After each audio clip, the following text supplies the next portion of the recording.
Hi friends, welcome to Viji boutique. நம்ம இப்போ எதை பற்றி பார்க்க போகிறோம்னா தமிழ்லேயே பார்த்துட்டு வந்திருப்பீங்க. நம்ம சுறுசுறுப்பாக ப்ளவுஸ் ஸ்டிச் பண்ணுறதுக்கு என்ன நல்லா ஃபாலோ பண்ண வேணும் அப்படின்னு பார்க்க போனால், நான் இப்போ உங்ககிட்ட ஒரு 3 டிப்ஸ் தான் சொல்ல போகிறேன். அது 3மே ரொம்பவுமே நமக்கு சுறுசுறுப்பாக தைக்கிறதுக்கு ரொம்பவே நமக்கு ஒரு மோட்டிவேட்டாக ஆகும் இல்லையா? அதனால தான் உங்ககிட்ட நான் இப்போ அதை பற்றி உங்ககிட்ட ஷேர் பண்ணிக்க போகிறேன். நான் இந்த மாதிரி விஷயத்த தான் நான் இது ஃபாலோ பண்ணுறேன். அதனால தான் உங்ககிட்ட ஷேர் பண்ணுறேன். அப்படின்னா ரொம்பவுமே உங்களுக்கு யூஸ்ஃபுல்லாக இருக்கும் அப்படின்றதுனால தான் நான் உங்ககிட்ட இதை ஷேர் பண்ணிக்கிறேன். என்ன அப்படின்னா, நம்ம ப்ளவுஸ் நமக்கு ஃபஸ்ட்டு என்ன அப்படின்னா, ப்ளவுஸ் ஃபஸ்ட்டு நமக்கு வருது அப்படின்னாலுமே அதுக்கே நமக்கு அவ்வளோ ஹார்ட் ஒர்க் பண்ண வேண்டியது இருக்குது இல்லையா? அப்போ அந்த ப்ளவுஸ் வந்திருக்கு, நம்மளை நம்பி ஒரு கஸ்டமர் கொடுக்குறாங்க அப்படின்னும்போது, அந்த கஸ்டமர் நம்மளை நம்பி கொடுத்தாங்க, அந்த டைமிங்க்கு நம்ம ப்ளவுஸ் கொடுக்கணுன்றத ஃபஸ்ட்டு நீங்கள் மைண்டில் வச்சுக்கோங்க. ஏன்னா இன்றைக்கி எல்லாருமே நம்ம பெண்ணாக பிறந்த எல்லாருமே என்ன பண்ணுறோம், வீட்டில் இருக்கிறோம், ஹவுஸ் ஒய்ஃபாக இருக்கிறோம் அப்படின்னும்போது நம்மளும் ஏதாவது வீட்டில் இருந்து ஏதாவது ஒரு ஃபினான்ஷியலாக நாம்ளும் கொஞ்சம் சம்பாதிக்கணும். அப்போ என்ன பண்ணலாம் அப்படின்ற மாதிரி யோசிச்சுக்கிட்டு நிறைய பேர் அந்த டைலரிங் தொழிலை நோக்கி தான் இப்போ ஓடிட்டு இருக்காங்க. அப்படி இருக்கும்போது இப்போது நிறைய பேருக்கு வீட்டிலேருந்து ஸ்டிச் பண்ணுறோம், நிறைய பேருக்கு துணி வருதான்னு கேட்டால் அந்த அளவுக்கு கிடையாது. அப்போது துணி உங்களுக்கு வருது அப்படின்ற மாதிரி உங்களுக்கு தெரியுது பார்த்திங்களா? அந்த மாதிரி இருக்குன்னும் போது நம்ம அதை எப்படி ஃபாலோ பண்ணணும், அதை எப்படி நம்ம தக்க வச்சுக்கணும் அப்படின்றதையும் பார்க்கணும் இல்லையா? ஃபஸ்ட்டு நமக்கு சுறுசுறுப்பாக தைக்கிறதுக்கு மெயினாக நமக்கு துணி வரணும். துணி வந்துடுச்சு அப்படின்னா ஆட்டோமேட்டிக்காக நமக்கு அதை தக்க வச்சுக்கிறதுக்கு நம்ம என்னென்ன பண்ணணுன்றதை பார்க்கணும் இல்லையா? ஏன்னா நிறைய பேர் சொல்லுவாங்க, நான் நல்லாவே ப்ளவுஸ்லாம் ஸ்டிச் பண்ணுறேன் சிஸ்டர், ஏன் அங்கே போகிறீங்க? நம்மளுடைய சப்ஸ்கிரைபர் ஒருத்தவங்க நமக்கு கால் பண்ணியிருந்தாங்க.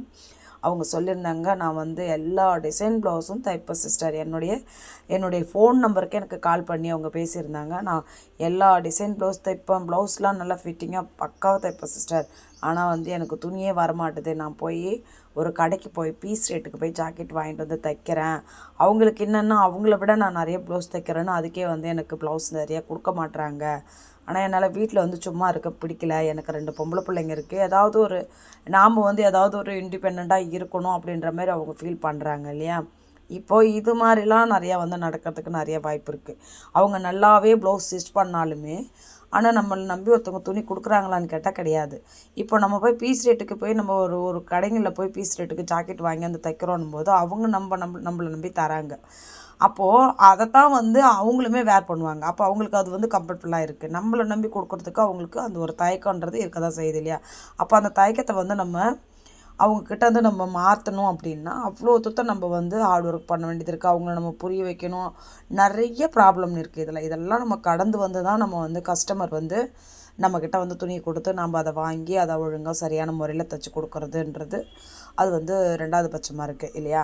அப்போது இந்த மாதிரி கஸ்டமர் நம்மளை நம்பி துணி கொடுக்குறாங்க பார்த்திங்களா? அதுக்கே நம்ம அவங்க நம்மளுக்கிட்ட கொடுத்துருக்காங்க, அவங்க இந்த டேட்டில் வேணும்னு சொல்கிறாங்கன்னா அதை விட ஒரு நாள் முன்னாடியே நம்ம அந்த துணி கொடுக்குற மாதிரி நம்மளுடைய வேலை இருக்க செய்யணும். அப்போ தான் நம்மளை அப்போ என்ன இப்போ டைலர் அப்படின்னாலே என்ன பண்ணிடுறாங்கன்னா, ஜென்ஸ் ஸ்டைலோ இல்லை லேடி டைலரோ யாராக இருந்தாலும் இப்போ கஸ்டமருக்கு மத்தியில் என்ன ஒரு மனக்கஷ்டம், ஒரு சஞ்சலம் வருது அப்படின்னா, இப்போ அவங்க இன்றைக்கி ப்ளவுஸ் கொடுத்துட்டு நாளைக்கு வேணும் இல்லை அடுத்த வாரம் வேணும் அப்படின்னு சொன்னோம்னா, இன்றைக்கி கொடுத்தா 1 மாதம் கழித்து கொடுக்குறவங்களும் இருக்கிறாங்க, உடனே கொடுக்குறவங்களும் இருக்கிறாங்க. ஆனால் நிறையா கஸ்டமர் கடந்து வந்துடுது என்ன அப்படின்னாக்கா, நான் துணி கொடுத்தா எனக்கு 1 மாதம் கழித்து தான் கொடுக்குறாங்க, அதனால தான் நான் டைலரே மாற்றினேன், எனக்கு நான் கேட்ட டைமில் துணி கொடுக்க மாட்டுறாங்க அப்படின்னு சொல்கிறது தான் நிறைய பேர் நம்ம சொல்கிறத காதால் கேட்டிருக்கோம். அப்போ அந்த மாதிரி இருக்கும்போது என்ன பண்ணணும் அப்படின்னா, நமக்கு துணி வருதுன்னா அந்த துணியை நம்ம சரியான நேரத்தில் சரியாக அவங்க சொல்கிற மாதிரி அந்த ப்ளவுஸை தைச்சி கொடுக்குற மாதிரி பாருங்கள். அதையும் பார்க்கணும். இன்னொன்று, உங்களுக்கு சுறுசுறுப்பு, எனக்கு துணியெல்லாம் வருது சிஸ்டர், ஆனால் எனக்கு சுறுசுறுப்பாக என்னால் ப்ளவுஸ் ஸ்டிச் பண்ணவே முடியல, நான் என்ன தான் பண்ணுறதுன்னு தெரியல அப்படின்ட்டு இருக்கீங்களா? அவங்களுக்குமே நான் சொல்கிறேன் என்ன அப்படின்னாக்கா, அது மாதிரிலாம் வந்து நானுமே அதை வந்து கடந்து தான் வந்திருக்கேன். அப்போது நானுமே வந்து இது மாதிரிலாம் ஃபீல் பண்ணியிருக்கேன். என்னால் தைக்க முடியல, ஆனால் தைக்கணுன்ற ஒரு வெறி இருக்குது. ஆனால் என்னால் தைக்க முடியல, நான் என்ன பண்ணுறதுன்னு தெரியல அப்படின்ற மாதிரிலாம் இருந்திருக்கேன். அப்போ நான் யோசித்து பார்த்தது ஒரே ஒரு விஷயந்தான். அதை நான் யோசிக்கும்போது கண்டிப்பாக என்னால் ஃபாஸ்ட்டாக வந்து ஸ்டிச் பண்ண முடிஞ்சுது. இன்றைக்கி நம்ம வந்து சும்மா வீட்டில் உட்காந்துருக்கோம். ஒரு நாளைக்கு ஒரு ப்ளவுஸ் கூட என்னால் ஸ்டிச் பண்ண முடியல. ஆனால் வந்து துணி இருக்குது. இப்போ இந்த ப்ளவுஸை ஸ்டிச் பண்ணாக்கா நம்ம வீட்டுக்கு இந்த இந்த இந்த பணம் வந்து யூஸ் ஆகுது. அப்போது நமக்கு வீட்டுக்கு சாப்பாட்டுக்கோ இல்லை பசங்களுக்கு ஏதாவது கேட்குறாங்க அதுக்கு வாங்கி தரத்துக்கோ யூஸ் ஆகுது அப்படின்னும்போது நம்ம ஏன் வந்து உட்காந்து அந்த ப்ளவுஸை ஒழுங்காக நம்ம ஸ்டிச் பண்ணி கொடுத்தோம் அப்படின்னா அடுத்தடுத்து அவங்க நம்மளை நம்பி கொடுப்பாங்க இல்லையா? அப்போ அதை நம்ம பார்க்கணுமா? அப்போ அதை என்ன பண்ணலாம் அப்படின்ற மாதிரி யோசிச்சு தான் ஃபஸ்ட் டைம் நான் வந்து இன்றைக்கி வந்து இத்தனை ப்ளவுஸ் நான் ஸ்டிச் பண்ணணும் அப்படின்னு சொல்லிட்டு நான் ஒரு மைண்ட் செட்டில் இருந்துக்கிட்டேன். எப்படின்னா ஒரு நாளைக்கு இன்றைக்கி மட்டும் ஒரு கஸ்டமர் முடிக்கணும். அந்த ஒரு கஸ்டமர்து அது 3 ப்ளவுஸாக இருந்தாலும் சரி, 4 ப்ளவுஸாக இருந்தாலும் சரி, இல்லை ஒரு 2 ப்ளவுஸு இல்லை எத்தனை ப்ளவுஸாக இருந்தாலும் சரி, நம்ம வந்து நம்ம மனசுக்கு நம்மளால் இன்றைக்கி எத்தனை ப்ளவுஸ் ஸ்டிச் பண்ண முடியும்னு தெரியுதோ அதன் பிரகாரம் நீங்கள் வந்து அந்த கஸ்டமர் துணியை எடுக்கணும். அதுபோல் நீங்கள் ஃபாலோ பண்ணி பாருங்கள். நான் வந்து அந்த மெத்தட்லாம் ஃபாலோ பண்ணுறதுனால மட்டும்தான் என்னால் வந்து இப்போ வந்து ஒரு கஸ்டமர் வந்து துணி கொடுக்குறாங்கன்னும் போது இன்னொரு கஸ்டமரும் வந்து எனக்கு நாளைக்கே வேணும்னு கேட்பாங்க. அது மாதிரி நான் வந்து ஒரு 2, 3 பேருக்கு வந்து ஒரே நாள்லேயே வந்து எனக்கு நாளைக்கே வேணும் அப்படின்னும்போது நாளைக்கேன்றது வந்து ஒரு துணியாக இருந்தால் ஓகே. இப்போ ஒரு கஸ்டமர் வந்து ஒரு 3 ப்ளவுஸ் கொடுப்பாங்க, ஒரு கஸ்டமர் வந்து 2 ப்ளவுஸ் கொடுப்பாங்க, ஒன்று வந்து ஒரே ஒரு ப்ளவுஸ் கொடுப்பாங்க.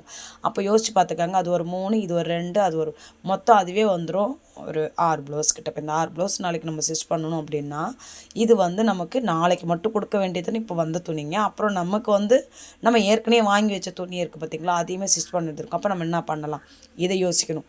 இப்படிலாம் உங்களுக்கு வந்து உங்களுடைய ஷெட்யூலை வந்து நீங்கள் பிஸியாகவே வச்சுருக்கிறீங்க அப்படின்னா கண்டிப்பாக உங்களுக்கு சுறுசுறுப்புன்றது ஆட்டோமேட்டிக்காக வர ஆரம்பிச்சிடும். நான் இப்படி தான் வந்து என்னை பிஸியாக்கிக்கணும், நான் வந்து என்றைக்குமே ஃப்ரீயாக இருக்கக்கூடாது அப்படின்னு நினைப்பேன். எனக்கு துணி கொஞ்சம் கம்மியாக இருக்குது அப்படின்னா நான் மிஷினில் வந்து எனக்கு கொஞ்சம் சோம்பேறித்தனம் வர ஆரம்பிச்சிடும். அப்போ நான் என்ன பண்ணுவேன் அப்படின்னா எனக்கு துணி வர்ற மாதிரி பார்ப்பேன்.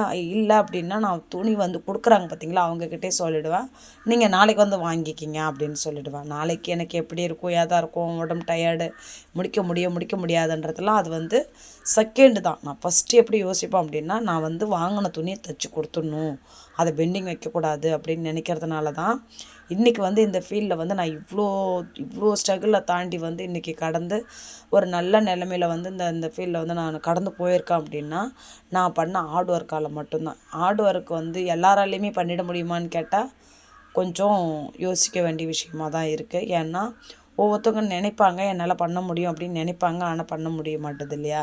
அப்போது நம்மளுடைய குடும்ப சூழ்நிலை அதையும் யோசிக்கணும். நம்மளுடைய பணம் நம்ம குடும்பத்துக்கு எந்த அளவுக்கு யூஸ்ஃபுல்லாக இருக்கும் அதையும் யோசிக்கணும். இதெல்லாம் யோசித்து பார்த்து நீங்களுமே வந்து என்னாலேயும் வந்து இந்த ஃபீல்டில் வந்து இன்னும் மேலும் வளர முடியும் அப்படின்னு சொல்லிட்டு நீங்கள் நினச்சி ஒவ்வொரு வேலையும் நீங்கள் செய்யும்போது ஆட்டோமேட்டிக்காக உங்களை மீறியே வந்து அந்த சுறுசுறுப்புன்றதை வர செஞ்சிடும். அதேமாரியே நான் வந்து சுறுசுறுப்பாக இருக்கிறதுக்கு இன்னொரு டிப்ஸும் ஃபாலோ பண்ணுவேன்.